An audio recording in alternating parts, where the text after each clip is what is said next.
perjalanan kehidupan manusia dalam menghadapi cabaran akhir zaman. Bagaimanakah manusia menempuhi kehidupan di akhir zaman? Akhir zaman penuh fitnah. Hanya iman dan takwa penyelamat ummah. Tanpa iman dan takwa yang utuh, manusia pasti gagal menempuhi kehidupan akhir zaman. Menjadi kerisauan baginda, bagaimana umatnya menempuhi kehidupan akhir zaman. Nantikan kupasan lanjut peristiwa akhir zaman daripada Ustaz Wadi Anwar.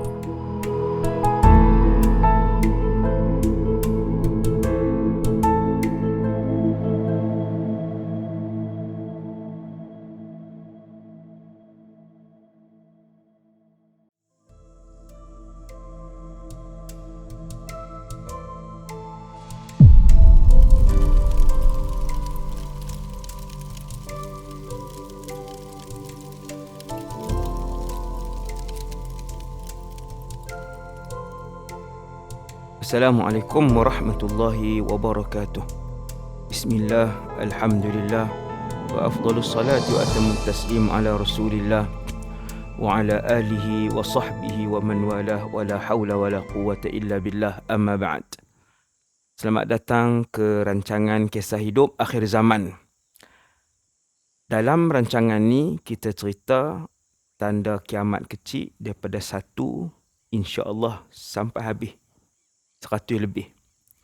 Kemudian kita akan mula dengan tanda kiamat besar yang saya jangka juga memerlukan lebih kurang 20 jam untuk cerita keseluruhan tanda kiamat besar. Jadi apa? Sampailah bumi ini mengakhiri hayat dan usianya. Inna lillahi wa inna ilaihi raji'un.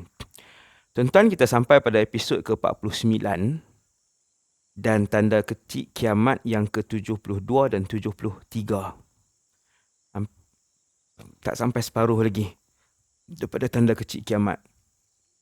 Tujuan kita bercakap tentang tanda kecil ini supaya kita tahu bagaimana untuk mengelakkan diri kita, ahli keluarga, daripada terjerumus ke dalam ujian dan fitnah itu. Sebab Nabi akan bagi tahu benda apa akan jadi, benda ni banyak jadi di akhir zaman. Dan saya juga niat untuk sampaikan apa yang telah disampaikan oleh Rasulullah sallallahu alaihi wasallam berkaitan dengan alam ini sudah menghampiri ajalnya.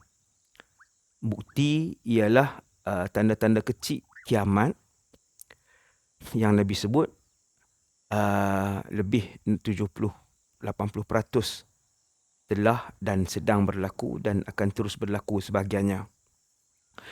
Tuan-tuan sekalian, untuk tanda kecil 72, Nabi kata orang dekat dengan kiamat, antara tandanya yang kalian akan lihat ialah ini pada manusia. Manusia mula tidak peduli antara satu sama lain, akhirnya tidak kenal antara satu sama lain, akhirnya tidak menegur al-munkar dan tidak menyuruh al-ma'ruf. Tak ada amar ma'ruf, yang mana ia adalah rukun utama untuk menjadi umat yang cemerlang, umat Nabi yang cemerlang. Amrun bil ma'ruf wan nahyu 'anil munkar.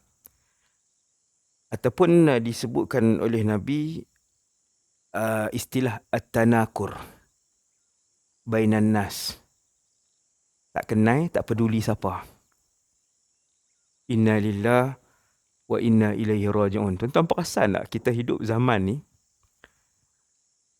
hatta di kampung sendiri dah mula untuk tak peduli antara satu sama lain. Walaupun di kampung kurang keadaan itu, tapi kalau di bandar, tuan-tuan, sebahagian bandar kadang-kadang 5 tahun duduk tak kenal. Bukan tak kenal tu jiran jauh, kanan kiri tak kenal. Hasbunallah wa ni'mal wakil. Hasbunallah wa ni'mal wakil. Daripada Sayyidina Huzaifah, kita tengok hadis yang Nabi sebut tentang dekat dengan kiamat, orang Islam sendiri tak peduli antara satu sama lain. Benda ni sudah berlaku, tanda kiamat ni. Tetapi belum sampai ke kemuncak. Sudah dan sedang dan akan terus berlaku. Tanda kiamat yang 72 ni. Daripada Sayyidina Huzaifah radhiyallahu anhu, bahawasanya Nabi ditanyakan tentang bila kiamat.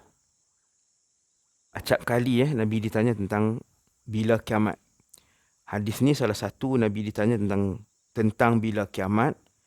Hadis ni diriwayatkan oleh Al-Imam Ahmad dan Al-Imam Al-Haythami, dan rijal yang meriwayatkan hadis ni adalah rijalus sahih.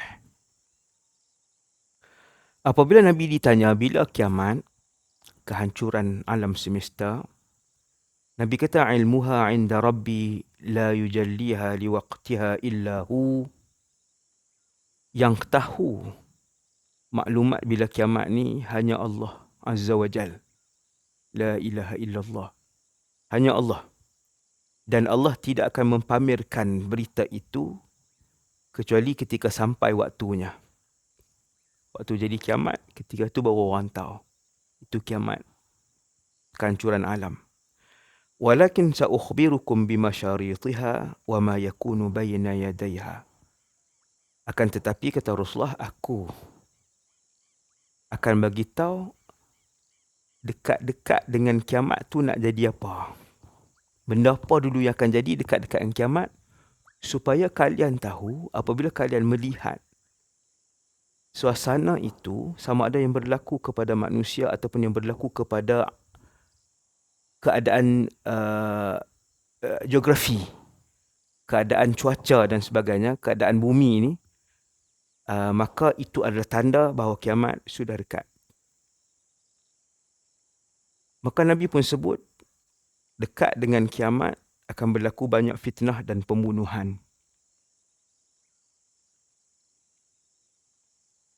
Mereka pun kata, wahai Rasulullah, kami tahu fitnah itu apa. Sahabat, maksudnya sahabat dah boleh relate dengan apa yang Nabi pernah cerita. Tapi sahabat kata, al-harj itu apa? Maka Nabi pun jawab dengan bahasa Habasyiyah ataupun bahasa Habsyah waktu itu. Ni kita terus diterjemahkan bahasa Arab, al-qatlu. Nabi kata pembunuhan.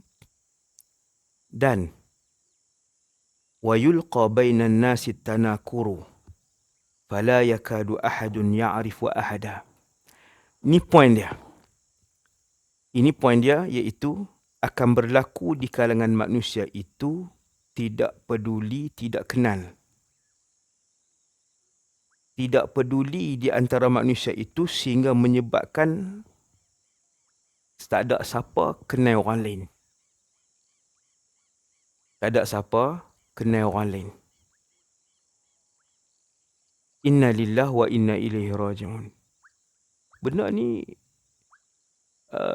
tuan-tuan tengok dulu. Kita dulu di kampung ke di bandar 30 tahun dulu 40 tahun dulu. Kalau kenduri, kita gotong royong hampir di semua tempat. Tak laku lah 30 tahun dulu. Catering tak laku. Tapi hari ni di kampung pun, kebanyakan kampung dah catering, tak ada siapa nak tolong siapa. Semua orang bawa hal masing-masing. Semua orang pindah duduk sana sini. Di kampung ada orang, nisbah sama aja. Tapi disebabkan kerjasama, kesepakatan, tolong-menolong, kenal-mengenal, ukhuwah yang rapat, tu dah kurang. Bahkan dah hampir tak ada hatta di kampung-kampung. Kecuali di sebahagian kampung aja. Bahkan tak ada siapa nak peduli. Semua orang, kita kata, antaranya membuatkan semua orang, kalau kenduri, ramai orang terpaksa catering. Sebab tak ada tolong-menolong macam dulu yang rapat. Dia bila kenal di antara satu sama lain, kita jadi rapat, ukhuwah jadi erat, apa semua. Masyarakat nak tolong bantu-bantu, jadi tak berkira antara satu sama lain. Hang jaga rumah aku jaga rumah hang. Hang tolong tengok ladang kambing aku tolong tengok kebun getah hang. Tetapi kata Rasulullah SAW, antara kesan ketidakpedulian, ananiyah, penting diri, tak kenal, antara kesan dia ni ialah tak ada fala yakadu ahadun ya'rifu ahada, sampai satu orang tak kenal jiran dia yang lain. Bahkan hari ni kita tengok antara kesan dia juga, benda ni yang dah berlaku tanda kiamat ni ialah tidak kenal saudara mara yang lain. Dia hanya kenal kakak dia, abang dia. Itu pun tuan-tuan, sebahagian keluarga, ramai. Banyak ahli keluarga yang tak rapat di antara ahli keluarga pun.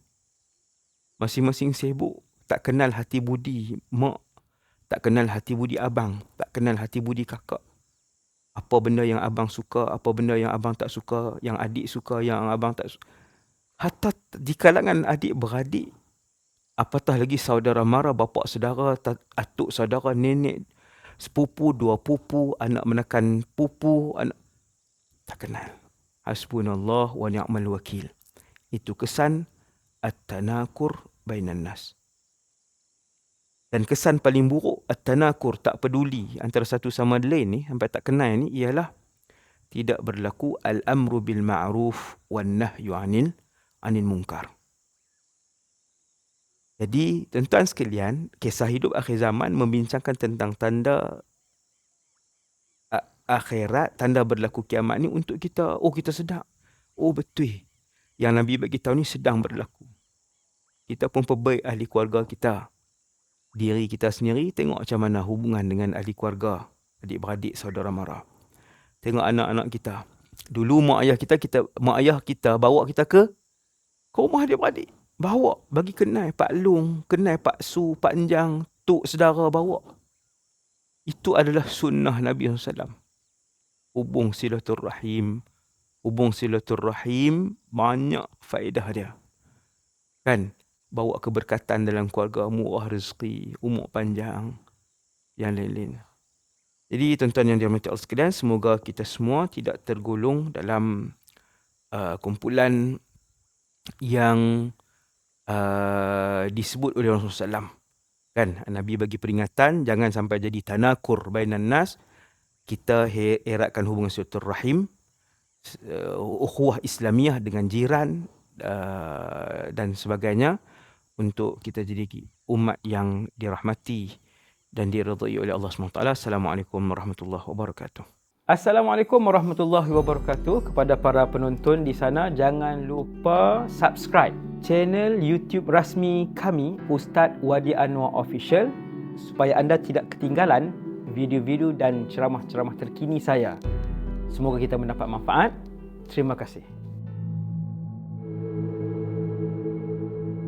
Perjalanan kehidupan manusia dalam menghadapi cabaran akhir zaman. Bagaimanakah manusia menempuhi kehidupan di akhir zaman? Akhir zaman penuh fitnah. Hanya iman dan takwa penyelamat ummah. Tanpa iman dan takwa yang utuh, manusia pasti gagal menempuhi kehidupan akhir zaman. Menjadi kerisauan baginda, bagaimana umatnya menempuhi kehidupan akhir zaman. Nantikan kupasan lanjut peristiwa akhir zaman daripada Ustaz Wadi Anwar.